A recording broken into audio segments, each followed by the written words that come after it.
In the new version of The Little Mermaid, Halle Bailey discusses how she gave Ariel the essence of who I am. Rob Marshall, the director of The Little Mermaid, was brought to tears when he first heard actor and singer Halle Bailey perform the song Part of Your World from the 1989 animated feature. Because Ariel needs to be so many different things, he argues, the problem is, she had set the bar so high. She needs to have a beautiful, almost angelic voice since that's what the story calls for, but she also needs to be passionate and powerful. However, she was also vulnerable and had slightly ghostly eyes. After competing against hundreds of other ladies of various racial backgrounds in the audition process, Marshall claims Bailey met the bill and was given the job. When I chose Hal for the role, it was literally because she was the best person for the role, Marshall says. It's about who claims a role, who brings a role to life in a way you could never have imagined. True to life, The Little Mermaid is the latest live-action Disney remake, which also stars Melissa McCarthy, Awkwafina, and Jonah Hauer-King. The film follows the story of a mermaid who falls in love with a human prince, making a deal with the sea witch to give up her voice to become human. I think my own identity represents this young woman who is not quite sure of herself, not there yet, Bailey says.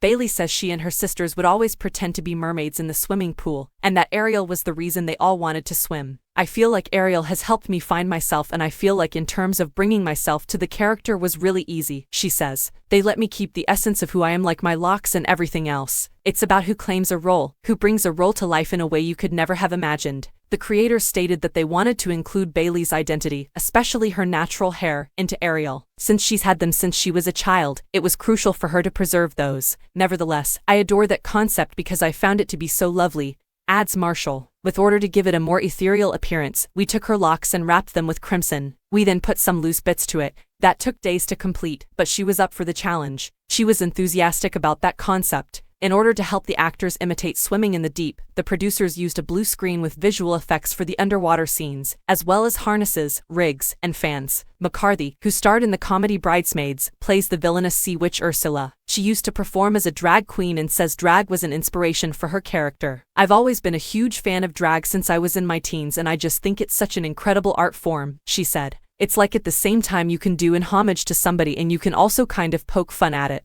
And there's such wit and there's also sometimes self-deprecation, and it's all wound up. And I think it's such an intrinsic part. Adapting the fairy tale, the animation's original songs are present in the live action, but there are also new ones, including a solo by Prince Eric and a rap from Scuttle and Sebastian, written by Alan Menken and Hamilton's Lin-Manuel Miranda. Minor tweaks were made to the song Kiss the Girl, according to the film's production notes, because the filmmakers wanted to respect that cultural sensitivities have changed since the release of the original film. On May 25th, The Little Mermaid will be made available in Australia. Ariel the Mermaid, a doll created in Bailey's likeness, is currently one of Amazon's bestsellers. I remember when I was little and I used to love Barbie dolls, Bailey recalls. So now it just feels incredibly affirming to the little girl inside of me. I'm happy that kids of this generation may recognize themselves in a doll, especially a mermaid.